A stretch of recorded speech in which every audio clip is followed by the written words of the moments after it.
자, 오늘 저희들에게 주시는 하나님 말씀은 사도행전 16장 6절부터 10절까지 말씀입니다.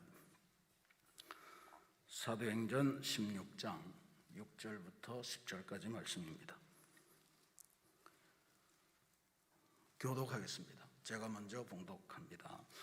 성령이 아시아에서 말씀을 전하지 못하게 하시거늘 그들이 부르기아와 갈라디아 땅으로 다녀가 무시아 앞에 이르러 비두니아로 가고자 했으되 예수의 영이 허락하지 아니하시는지라. 무시아를 지나 드로아로 내려갔는데 밤에 환상이 바울에게 보이니 마게도냐 사람 하나가 서서 그에게 청하여 이르되 마게도냐로 건너와서 우리를 도우라 하거늘. 함께 읽습니다. 바울이 그 환상을 보았을 때 우리가 곧 마게도냐로 떠나기를 힘쓰니 이는 하나님이 저 사람들에게 복음을 전하라고 우리를 부르신 줄로 인정함이로라.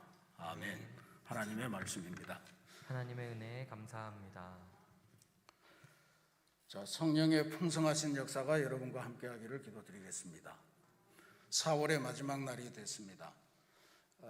여러분들 이 옆으로 이렇게 돌려보시면요, 저 벽에 밑에 조그마한 뭐가 이렇게 삐죽 나온 게 있을 거예요. 보이십니까? 저 카메라 밑에, 이쪽에도 있어요. 저기요, 저기 똑같은 이쪽. 여러분들이 이 온라인 시대에 여러분들이 하시는 아멘, 여러분들이 봉독하시는 말씀, 찬양하는 소리가 유튜브로 고스란히 들리도록 그렇게 저희들이 특별 공사를 했습니다. 지금 우리는 이렇게 현장에서 예배드리지만 유튜브로 예배드리는 분들은 그냥 이 마이크 가진 사람들만의 소리만 듣게 돼 있어서 너무 불공평하다. 그래서 회중들의 소리를 담으려고 저희들이 기도하면서 방안을 썼습니다. 그러니까 여러분들 열심히 아멘 하시고 열심히 성경 읽으시고 열심히 찬송하시길 바랍니다. 전국적으로 다 중계됩니다. 네. 자, 잠시 보고 말씀드립니다. 우리들이 함께 기도하고 있는 남궁 지혜양의 근황을 보고 드리겠습니다. 지금까지는 침대에 간신히 걸터 앉는 것까지를 했어요. 그것도 중심이 잘 안 잡혀서 너무너무 힘들다 이제 이랬는데 오늘 놀랍게도 처음으로 걸었다 하는 소식을 들었습니다. 처음으로 보조기구를 사용해서 재활 선생님이 뒤에서 부축하고 그래서 천천히 걸어서 병동을 한 바퀴 돌았다 그랬습니다. 놀라운 소식입니다. 사도행전 3장에 성전 미문에서 베드로의 손을 잡고 일어났던 날 때부터 걷지 못했던 그 사람의 이야기가 확 스쳐가는 것을 느꼈습니다. 그는 걸었네, 뛰었네, 찬양했네. 대단히 기적적인 사건이잖아요. 남궁 지혜양의 내일이 될 줄로 저는 확신합니다. 전화를 했더니 한 바퀴 돌았는데 피곤하지 않냐? 그랬더니 너무너무 기뻐서 뛰어다닐 것 같다고 마음은 그렇게 이야기를 합니다. 근데 우리가 또 한 분 우리의 기도를 간절히 기다리는 성도님이 있어서 함께 나눕니다. 우리 이경미 권사님 아드님 곽부원 형제를 위해서 기도해 주시기 바랍니다. 곽부헌입니다. 캄보디아에서 일을 하다가 갑자기 쓰러져서 캄보디아 병원의 중환자실에서 여러 날 고생하고 코로나 상황이어서 국내 이송이 쉽게 되질 않아서 정말로 힘겨웠는데 그래도 성도님들의 기도와 본인의 노력으로 많이 회복됐습니다. 계속 재활 중인데 지금 어깨 통증으로 인해서 다시 수술을 해야 되는 그런 상황이 됐습니다. 5월 14일에 수술이 예정되어 있는데 함께 열심히 기도해 주시기를 바랍니다. 그래서 기도로 치유받는 그런 교회로 우리 모든 성도들의 아픔이 깨끗하게 씻김받는 역사 있기를 부탁을 드리겠습니다. 이번 주간은 우리 새신교회가 코로나 상황 속에서도 선교 활동이 조금씩 기지개를 펴는 주간이었습니다. 사랑뜨개방이 창립 예배를 드렸습니다. 다른 교회 교우들도 새벽기도 다녀오다가 교회 포스터를 보고 들어와서 자기도 해도 되냐고 그래서 참석하셨고, 우리 교우들도 참석하셨고, 우리 교우들의 친구분들도 함께 하게 되면서 성황을 이루게 될 것 같습니다. 앞으로 실력을 쌓아서 올해 성탄절에는 우리 양천구 안에 있는 병원의 소아암과 싸우는 어린이들을 기억하면서 그 아이들이 좀 따스한 겨울을 보낼 수 있도록 모자, 목도리 뭐 이런 것들을 떠볼 예정입니다. 성도 여러분들께서도 뜨개방에 정기적으로 나오지 못해도 기술을 같이 연마하셔서 나도 몇 개는 뜰 수 있겠다 뭐 이렇게 작정하시고 한번 해보시기 바랍니다. 저도 하나 해보려고 합니다. 모자에 도전해 보려고 지금 손가락 풀고 있는 중입니다. 베이킹 원데이 클래스도 이번 주에 몇 개, 6개를 했어요? 8반을 했습니다. 코로나 상황 때문에 4명 이상이 5명 이상이 모이지 못하기 때문에, 그러니까 4명까지만 모일 수 있죠. 그래서 클래스를 많이 열 수밖에 없었는데 멋지고 영양가 만점인 케이크를 만들어서 그 본인이 가져가는 분도 계셨고, 또 신방 대원들에게 주어서 신방하는 어르신들에게 보내기도 하고 그랬습니다. 모두가 행복했다 하는 그런 소식을 들려왔고, 다음 주부터는 4주간의 본격적인 베이킹 클래스가 진행이 됩니다.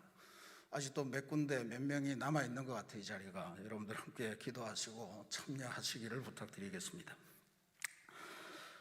자, 한민족 사도행전, 우리 민족에게 기독교, 예수님의 복음은 어떻게 전파되었을까 하는 그 내용을 묵상하는 중입니다. 지난 주간에는 중국에 파송된 서양 선교사들을 만나서 기독교를 영접하고 그들이 일반적인 성인에서 성경 번역자로, 또 나아가서 성경을 배포하는 배포자로 그렇게 거듭난 인생을 살았던 조선 청년들의 삶을 함께 보셨습니다. 이번에는 남쪽, 즉 일본을 통해서 예수님을 만나고 다시 성경 번역자로 선교의 역군으로 거듭났던 조선의 한 관리의 삶을 살펴보려고 합니다. 오늘 우리가 함께 볼 사람은 이수정, 일본말로 리주테이라고 하는 조선의 선비입니다. 1842년생이에요. 1842년생이고 전라남도 곡성 출신이라고 그럽니다. 이분은 아마 과거에 국제했겠죠. 그래서 외교 통상아문, 우리나라가 근대화되면서 아마 중국의 직제를 받아들였는데 오늘날로 치면 외교부 같습니다. 외교부의 관리 생활을 했습니다. 근데 이분은 그 변화하는 상황 속에서 너무너무 복잡한 계합하니 뭐 수급하니 온건계합파, 진보계합파 뭐 아주 복잡한 상황 속에서 살아가면서 평상시에는 조선의 농업을 근대화하기 위해서 일본의 농업을 배워야 된다 하는 것으로 어떻게 하면 일본의 농업을 배우러 갈 수 있을까? 이거 외교관이니까 그런 꿈을 꿀 수 있었겠죠. 그래서 그가 노력하던 끝에 신사유람단이라는 게 있었습니다. 일본에 가서 일본의 발달한 문명을 배우는, 이게 아마 일본하고 수교를 맺으면서 일본이 제안한 그런 프로그램이었을 것 같아요. 거기에 다녀오면서 이게 한 번 다녀와서 되는 것 같지가 않다, 장기적으로 일본에 체류해야 되겠다, 뭐 이제 그런 생각을 갖고 그의 친구 중에 안종수라는 사람이 있었는데 그 사람이 또 일본에서 오래 살다 오면서 일본의 농업을 진짜로 배워야 된다 하는 것을 알려줘서 그 강렬한 열망을 가졌다고 합니다.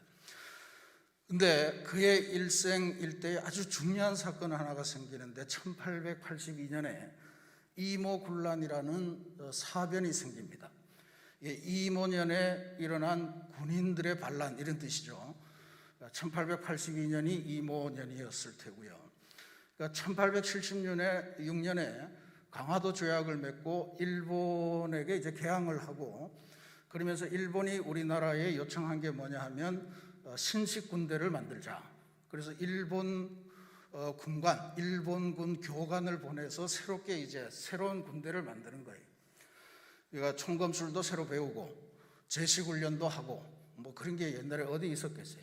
제식훈련도 하고 전략전술도 배우고 이러는데 일본군이 지도하는 이 신식 군대에는 월급도 세고 또 뭐 여러 가지 혜택도 많고, 근데 상대적으로 구식 군인들 아시죠? 이렇게 졸자 가슴에 쓰고 병자 가슴에 쓰고 이렇게 둥그런 모자 쓰고 창 들고 막 이렇게 다니는 사람들, 그 사람들은 상대적으로 굉장히 열악한 대접을 받았던 것 같아요. 월급도 제때 못 받고 가끔씩은 쌀로 이제 월급을 대신 주는데 쌀에는 모래가 반이고 뭐 이렇게 되니까 완전히 이 별기군이라고 하는 신식 군대입니다. 특별한 기술을 가진 군대 아마 이렇게 되겠죠.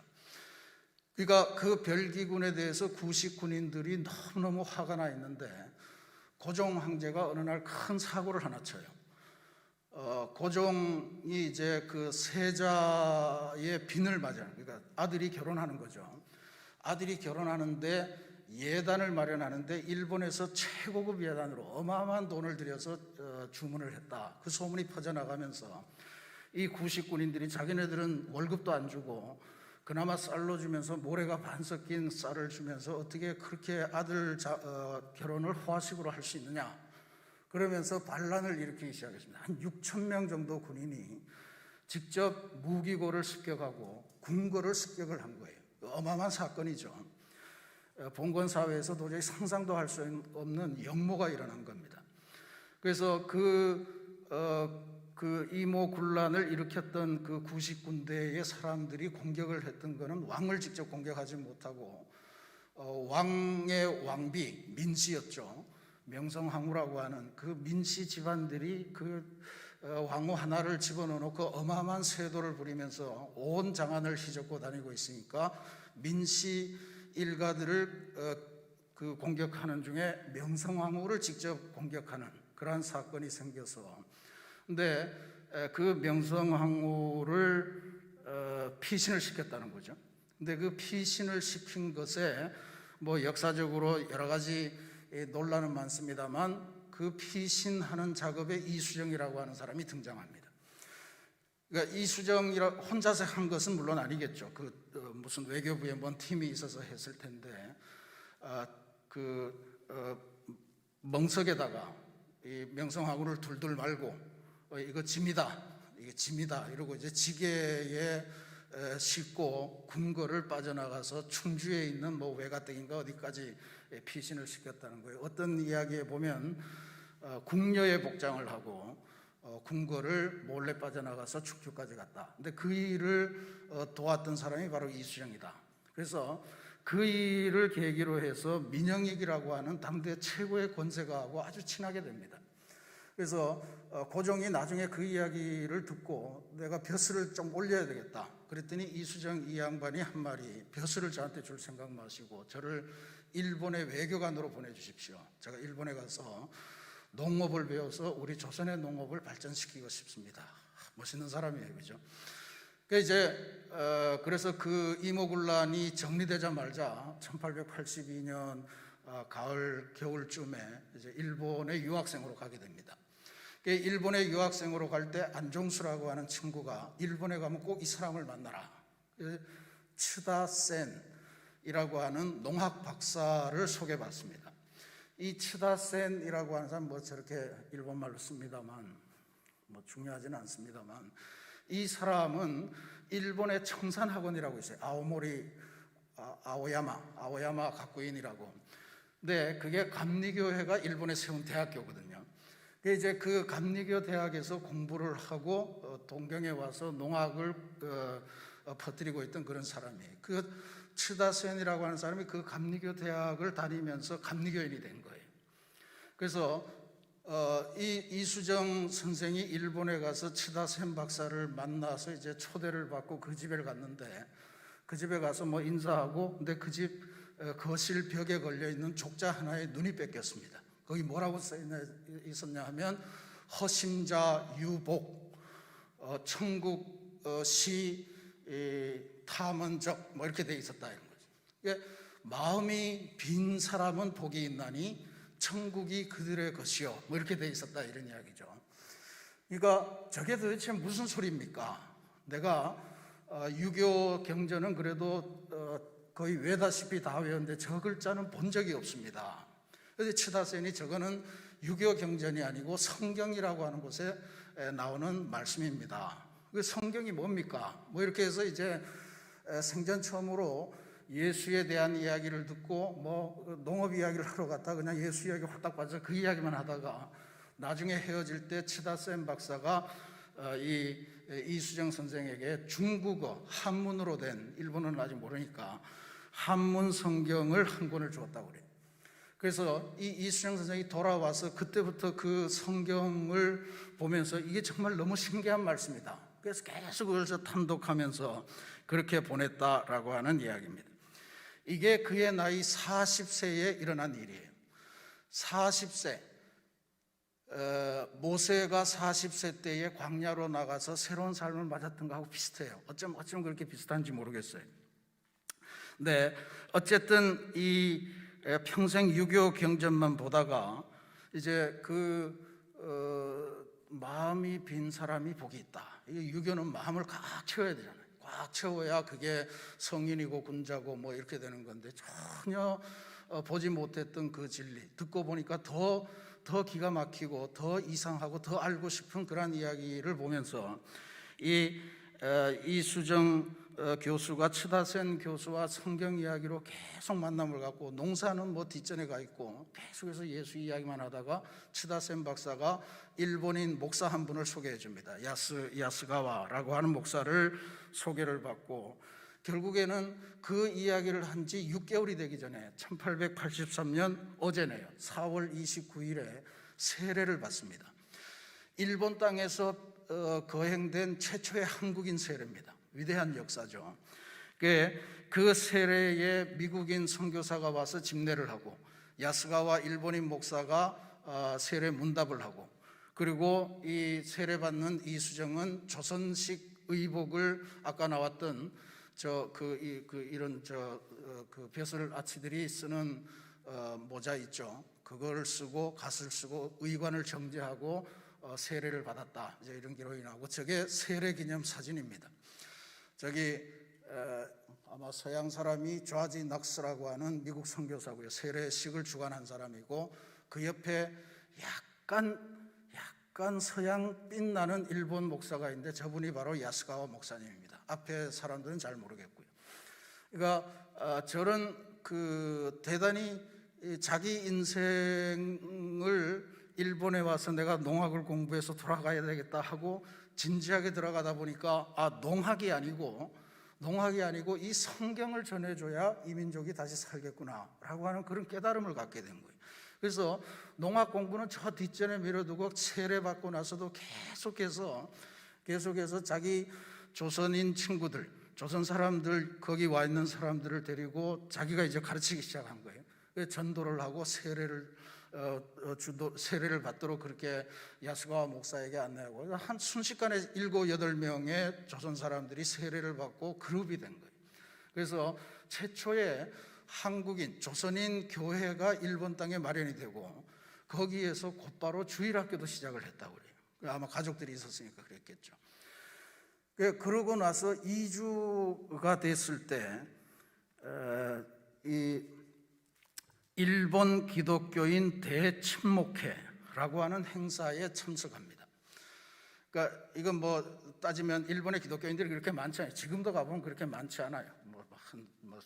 교단이 모여서 한다고 해도 한 4, 50명 모여서 총회하고 뭐 이러는데, 그 모임은 당시 일본에서 그 예수를 믿던 사람들이 거의 다 모여서 아마 수양회하는 거를 대침묵회 이렇게 표현을 했던 것 같아요. 근데 거기에 초대를 받습니다. 거기를 초대를 받고 거기 가서 대표 기도를 하고 또 간증을 하도록 그렇게 부름을 받았대요. 그래서 거기 가서 그 간증은 일본어로 했는데 1년이 채 되지 않은 사람이 저렇게 일본어를 완벽하게, 발음과 문법이 완벽한 거는 처음 봤다, 이제 이런 평가도 받았는데, 기도만은 어떻게 안 됐는지 기도는 한국말 조선어로 했다고 그래요. 근데 일본 기독교에서 우리가 꼭 기억해야 될 인물이 한 사람 있는데, 우찌무라 간조라고 하는 아주 유명하신 분입니다. 일본 기독교인이면서 우리 한국의 초기 기독교 사상가들에게 굉장히 큰 영향을 끼친 분이에요. 이분이 했던 유명한 말씀 하나만 기억하시면 됩니다. 이분도 미국의 유람을 갔다가 미국 사회가 어떻게 이렇게 선진화될 수 있었을까 하는 것을 그의 회심기를 보면 미국의 기독교라고 하는 것이 이 민족을 이렇게 만들어갔구나. 그래서 기독교인이 되신 분이에요. 그분이 하신 말 중에 유명한 말은 우리 일본 기독교는 두 개의 중심을 가진 타원형과 같다 이렇게 생각을 해야 된다 하는 말입니다. 두 개의 중심이 두 개의 제이다 이렇게 표현을 했어요. 하나는 한 제이는 지저스, 또 한 제이는 뭐겠어요? 재팬. 그러니까 지저스와 재팬 이 두 가지를 같이 놓고 우리가 기독교 신앙생활을 해야 된다. 굉장히 그 실천적인 그런 기독교 신앙을 가졌던 사람이죠.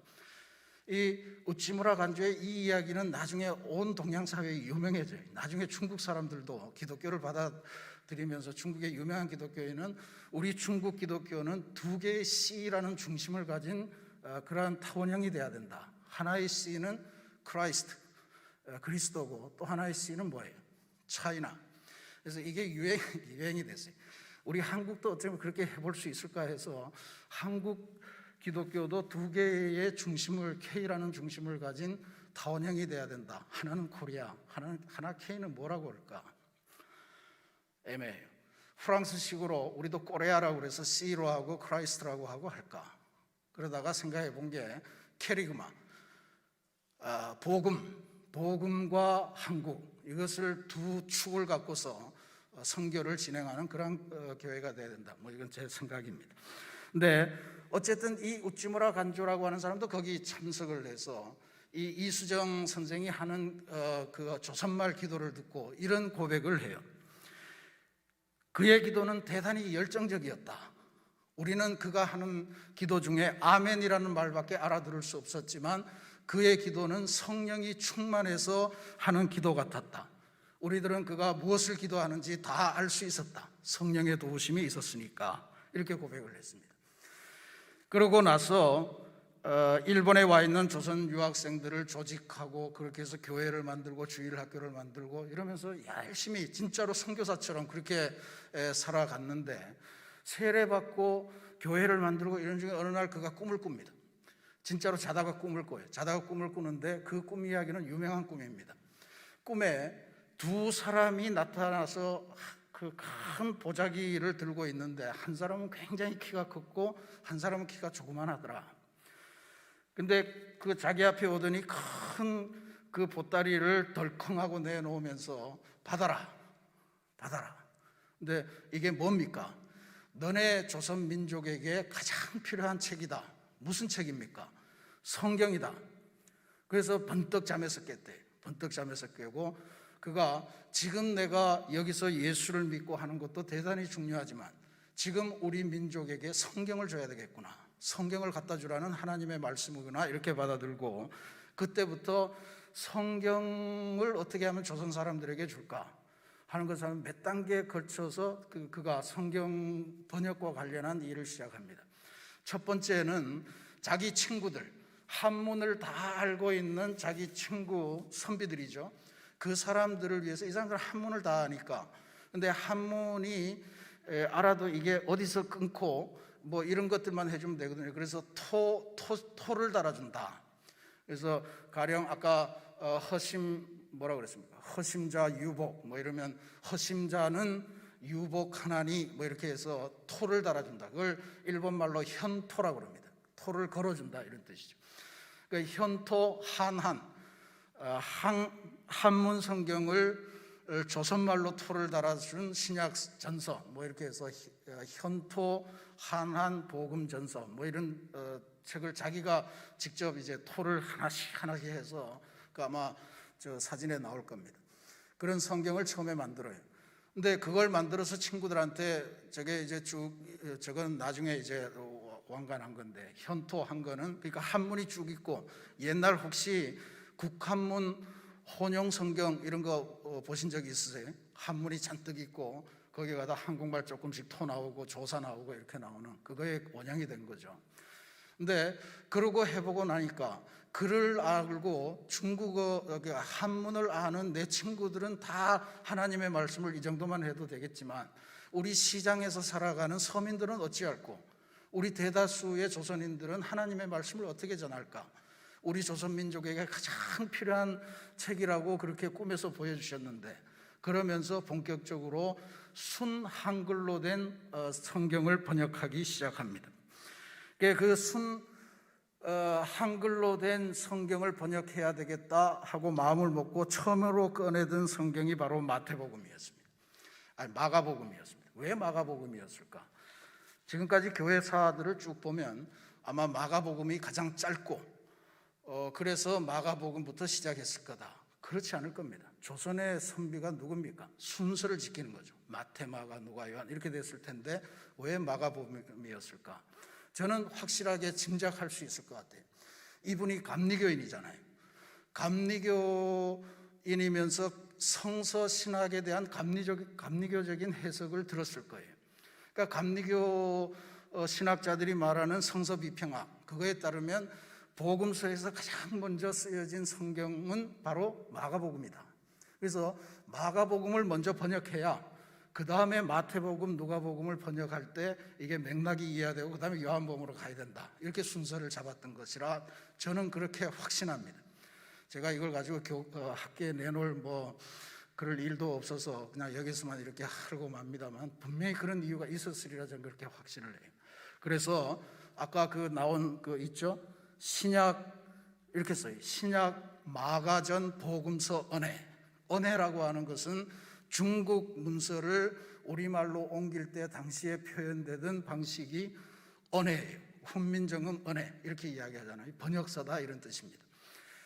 그러니까 신약 마가전 복음서 언해 내고 그 다음에 신약 마태전 복음서 언해, 그 다음에 누가전, 요한전, 그 다음에 사도행전까지를 번역합니다. 그래서 신약 복음 언해라고 하는 책을 그의 사후에 출판하게 되었는데, 이 출판되기 전에 이 책이 뭐로 쓰였냐 하면 이 책이 번역된 것이 1884년에 거의 완성이 되거든요. 완성이 되면서 대량 생산된 거는 아마 87년인가 이렇게 되지만 그 번역된 그 책이 누구의 손에 들려지냐면 우리 감리교의 선교사였던 아펜젤러 선교사, 그리고 언더우드 선교사, 이분들이 조선의 제물팡에 가기 위해서 일본에 먼저 선교본부가 있으니까 거기 들렀다가 이제 가는 편에 조선에 들어갈 때 그 성경을 갖고 들어가요.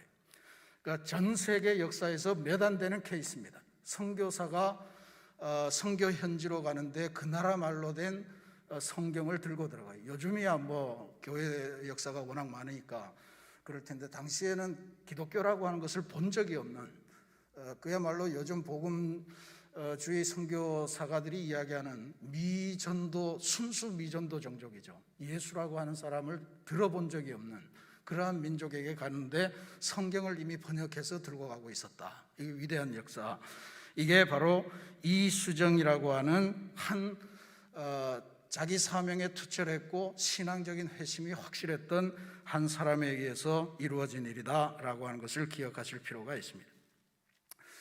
이렇게 성경 번역을 하고 그것을 자기 친구들과 나눠보고 하면서 선교사들에게 성경도 전해 들고 그러는데 그가 더더욱 더 주목해야 될 것은 그가 가지고 있었던 선교 열정과 선교 방법을 구체적으로 고민하는 그의 신앙입니다.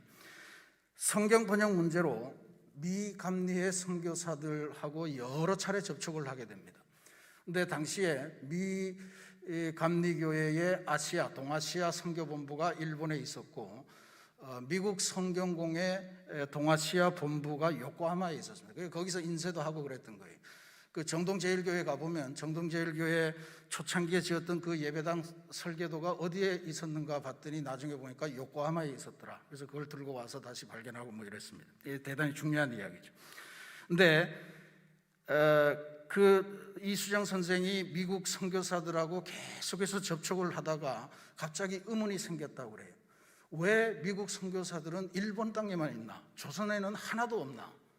그래서 직접 물어봤답니다. 왜 조선 땅에는 안 가냐? 조선이 뭐냐? 우리나라인데 왜 안 가냐? 몰라서 못 가고 있다. 그러니까 이수정 선생이 그 선교사들을 압박하기 시작하면서, 그러니까 선교사들이 견디다 못해서 네가 그러면 직접 우리 본부에다가 편지를 해라. 그래서 그 이수정 선생이 그 미국 그 감리교회 소식지에다 무려 5번이나 직접 편지를 날려요. 미국 기독교인에게 드리는 이수정의 편지, 뭐 이런 형식으로 보내요. 그러니까 굉장히 재미난 이야기죠. 또 그걸 또 고스란히 다 실어줬어요. 그래서 그 편지의 내용을 보면 나 이수정은 이렇게 해서 예수를 믿게 됐고 이게 우리 민족에게 너무나도 필요한 일인데 지금 내가 일본 땅에 와보니 선교사들은 전부 다 편안한 일본에만 있고 우리 조선에는 가지 않으니 이게 어떻게 된 일인가. 그래서 이런 협박까지 합니다. 어떤 협박 같은 거냐 하면, 혹시 미국 당신네 교회가 이 부름에 응하지 않는다면 그래도 하나님은 다른 방법으로 전도자를 보내시겠지만 미국의 선교사들에게는 화가 있을 것이라. 이런 협박을 내서 보내요. 그러니까 너무 당돌하지 않습니까? 이게 예수 믿은 지 1년이 채 안 되는 사람이 이런 어마어마한 열정과 선교적인 비전을 가지고 이야기를 하는 거예요. 근데 거기에서 대단히 재미난 건요, 이분이 세계를 읽는 어떤 정세 분석, 이것도 굉장히 탁월했던 것 같아요. 쓰면서 우리 지금 조일, 그러니까 조선과 일본의 관계를 생각하면 만약에 일본 기독교인들에 의해서 기독교가 전해진다면 조선에서는 어려움을 많이 겪을 거다. 그러니까 미국 기독교인들 너네가 전해주는 것이 한국에서, 조선 땅에서 복음의 발전을 위해서 대단히 유익할 거다. 훨씬 더 효과적일 거다. 이런 이야기까지 해줘요. 저도 그걸 보면서 늘 고민했던 게, 중국과 일본과 한국의 기독교가 가장 먼저 온 거는 사실 일본입니다. 네덜란드에서부터 일본 기독교는 한 300~400년 역사를 가지고 있고, 중국도 천주교를 치면 1516세기에 이미 들어왔지만 개신교 최초의 선교사가 중국 땅을 밟은 거는 1800년입니다. 그러니까 우리보다 한 100년이 더 앞서는 거죠. 그런데도 불구하고 중국과 일본에서 기독교 세력은 미미한데 우리 조선 대한민국에는 왜 이렇게 기독교가 융성했고 부흥했을까? 가만히 생각해 보면 진짜 이수정의 판단이 맞았던 거예요. 그때 자기 일본 친구들을 권면해서 조선 땅에 선교하러 보냈다 그러면 아마 그렇게 되지 않았을 거예요. 일본하고 역사가 좋지 않기 때문에. 근데 미국 선교사들이 주도가 될 수 있도록 그렇게 판이 짜졌기 때문에 이게 우리가 반일 독립운동 같은 걸 하면서도 기독교가 그 독립운동의 선두에 설 수도 있었고 뭐 이랬던 역사를 갖고 있잖아요. 그러니까 이민족의 요구하고 또 이민족이 가야 될 것하고 신앙적인 이 명제나 신앙적인 요구가 완벽하게 일치된 케이스가 한국이었다 이거죠. 중국만 해도 민족이 가는 일에 부패한 기독교 서양 선교사들이 막 부패하고 아주 막 지저분한 일이 있어서 중국 지식인들은 기독교를 대단히 싫어해서 반기독교 운동 같은 것이 아주 역사적으로 전개되고 이래서 굉장히 어려움을 많이 겪었습니다. 거기다가 장개석 같은 당시 정부 사람들이 전부 다 미국 감리교회 출신들인데 이 사람들이 너무너무 부패했던 거예요. 너무 무능했고, 그리고 막 뒤로 전쟁한다고 하면서 뒤로는 전부 다 총기들을 그 공산군에게 팔아넘기고 이러면서 자기네들 개인적인 재산만 챙기고, 그러니까 기독교를 굉장히 싫어했던 게 이제 중국의 역사가 되거든요. 그러니까 이수정 선생의 이 판단, 미국 기독교가 한국에 들어와서 선교해야 된다. 그래야만 한국의 기독교가 제대로 뿌리를 내릴 거다 했던 이 판단이 대단히 중요했다. 그래서 하도 자주 편지를 보내니까 미국 기독교계에서 이수정 선생을 조선으로 오라고 손짓하는 조선의 마게도냐 사람이다, 이제 이런 별명을 붙였던 거예요.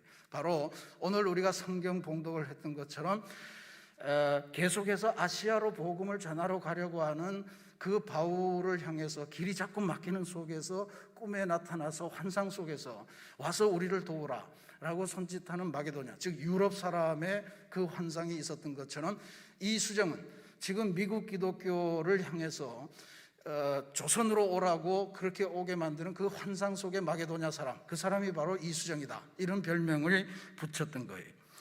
그래서 이 조선으로 오라고 손짓하는 마게도냐 사람 이수정 한 사람의 회심과 열정, 그리고 성서 연구로 인해서 조선 선교가 새롭게 시작되는 작은 디딤돌 하나가 놓인 것이라 이렇게 볼 수가 있습니다. 물론 조선 선교를 미국 감리교와 장로교회가 결정하게 된 것이 이수정 편지 때문이었다, 이렇게는 볼 수는 없어요. 또 다른 이야기가 있습니다. 다음 주에 그건 다시 보도록 하겠습니다만, 어쨌든 이런 분위기들, 당시로서는 누구도 생각하지 않았을 때 조선으로 와서 우리를 도와주십시오, 우리 민족의 살 길이 농업이나 과학이나 기술이 아니고 하나님의 성경에 있습니다 라고 하는 것을 강력하게 촉구했고, 이것은 어쨌든 하나님께서 하시겠는데 너네들이 하지 않더라도 하나님은 하시겠지만 너희들 예수 먼저 믿었다고는 너희들에게는 화가 있을 것입니다, 막 협박해가면서 했던 이 이수정 선생의 강렬한 열정에 의해서 우리 조선 선교의 문이 열렸을 거다라고 하는 것은 우리가 충분히 상상할 수 있습니다. 근데 안타깝게도 이수정의 일본 생활은 오래가지 못했습니다. 1884년에 조선 조정에서 또 다른 난리가 나는데 갑신정변이라고 하는 사건이에요. 아주 급진적인 괴아파들, 김옥균, 박영효, 뭐 이런 홍영식, 뭐 이런 사람들이 있는데, 이 사람들 중에는 이수정과는 정치적인 관점은 같이 하지 않지만 일본 신사유람단 할 때 대표 단장을 했던 홍영식이라는 사람이 끼어 있었어요. 그러니까 근데 이 갑신정변이 이게 20대 청년들이 벌인 사건이거든요. 25, 24, 뭐 서재필 같은 사람은 19살, 뭐 이런 사람들이 나라를 잡겠다고 막 이렇게 한 사건이. 근데 일본이 도와줄 거라고 생각을 했는데 일본이 너무 어린애들이 하니까 믿지 못하고 배신을 합니다. 그래서 결국은 실패하고 이 사람들은 일본으로 전부 다 망명을 갑니다. 망명을 가니까 조선 조정에서 이 사람들을 다시 압송해 오기 위해서 대표단을 보내고, 이수정이 외교관으로 가 있으니까 네가 도와라, 그래서 그 사람들을 빨리 조선으로 보내라. 그러니까 이게 지금 쉽지 않은 일이고 뭐 굉장히 불편한 일이고, 나라의 명을 따르자니 개인적인 정리가 흔들리고 뭐 이런 상황이 된 거예요. 근데 결국 이수정도 그 일행에 포함이 돼서 너도 같이 와라 이렇게 돼서 붙들려 갑니다. 붙들려 가고 결국은 조선에 돌아간 지 얼마 되지 않아서 그 원인을 알지 못하는 상황 속에서 죽임을 당한 것이 1886년 혹은 7년 정도 된다고 그럽니다. 정확한 날짜도 알지 못한다고 그래요. 이걸 가지고 순교했다. 아마 기독교인 되었다는 것 때문에, 일본에서 성경을 번역했다는 것 때문에, 조선의 국정이 금지하는 일을 외국에 가서 했다는 것 때문에 아마 암살을 당했을 거다, 뭐 이런 여러 가지 썰을 합니다만, 뭐 밝혀지지 않은 일이라서 순교라고 단정하기는 어렵지만, 그의 삶이 예수 그리스도로 인하여서만 우리 민족이 새로운 길을 걸어갈 수 있다. 그건 농업을 받아들이는 것보다 훨씬 더 소중하다. 그래서 농업 서적보다도 성경을 번역하는 것이 훨씬 더 중요한 일이다.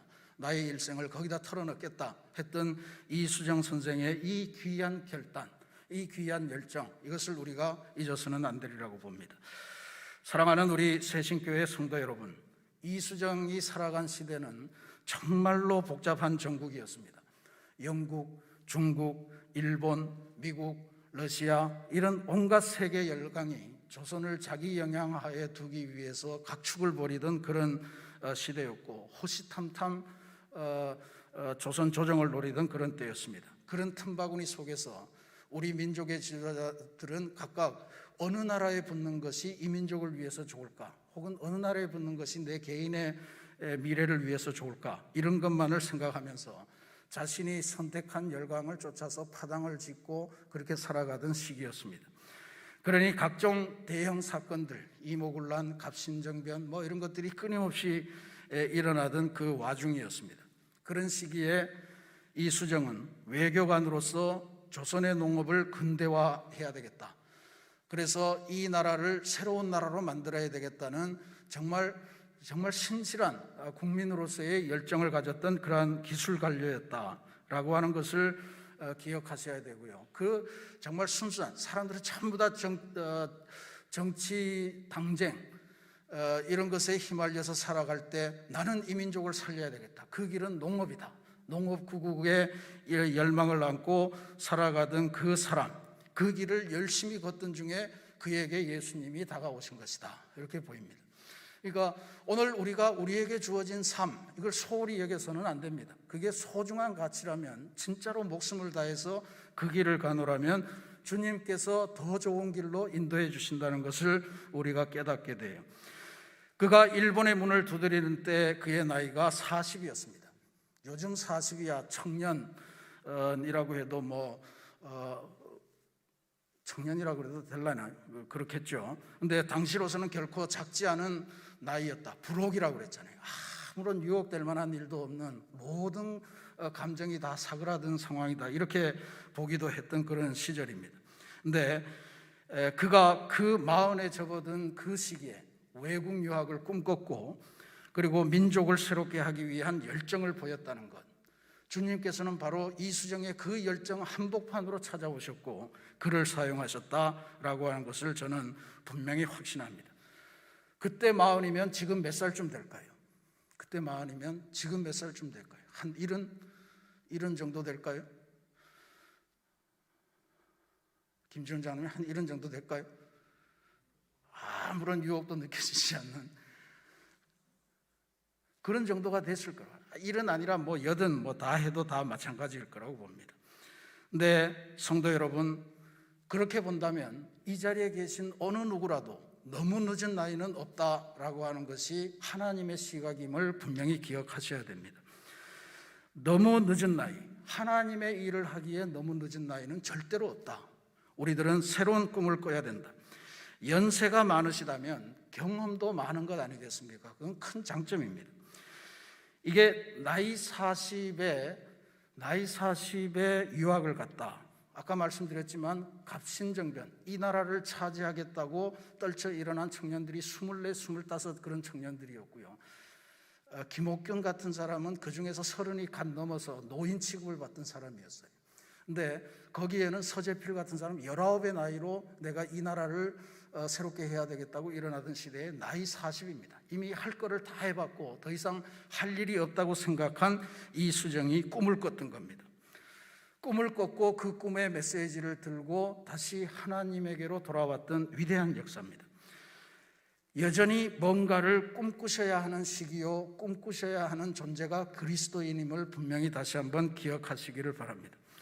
제가 미국에서 공부하면서 다니던 교회가 150년 된 감리교회였는데 한 교인이 100명 정도 되고 출석은 한 30명 정도 하던 교회예요.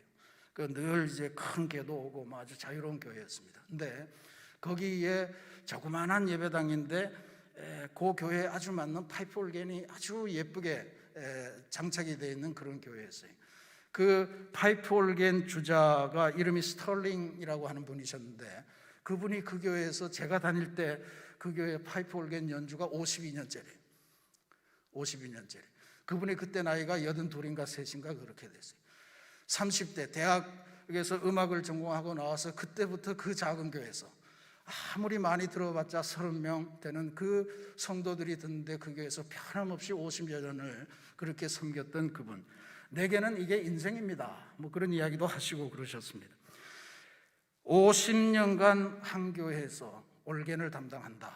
손이 떨리지 않는 한, 손이 떨려도 건반만 누를 수 있다면 할 수 있는 일이 이 일입니다. 제게 꼭 맞는 일입니다. 이런 고백을 하셨던 것 같습니다.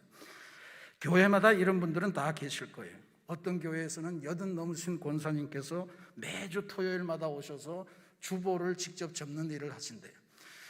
그래서 교인들이 너무너무 보기가 힘들어서 말려도 그 권사님 하시는 말씀은 내가 지금 이 체력과 이 조건 속에서 교회를 위해 할 수 있는 가장 적합한 일이 이 일입니다. 내게 기쁨을 거둬가지 마십시오. 그래서 계속 하신다는 거예요. 성도 여러분, 우리는 아직도 할 일이 있습니다. 끝까지 꿈을 꾸셔야 됩니다.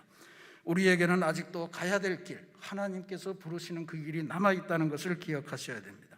그리고 우리가 끝까지 충성을 다하며 가던 그 길을 우리의 자녀들, 후손들이 따라올 줄로 믿습니다. 다시 한 번 더 믿음의 신발끈을 더 고쳐매시고 하나님 나라를 위해서 새 일을 감당하는 귀하고 아름다운 부활의 증인된 삶을 살아가시기를 주님의 이름으로 축원합니다.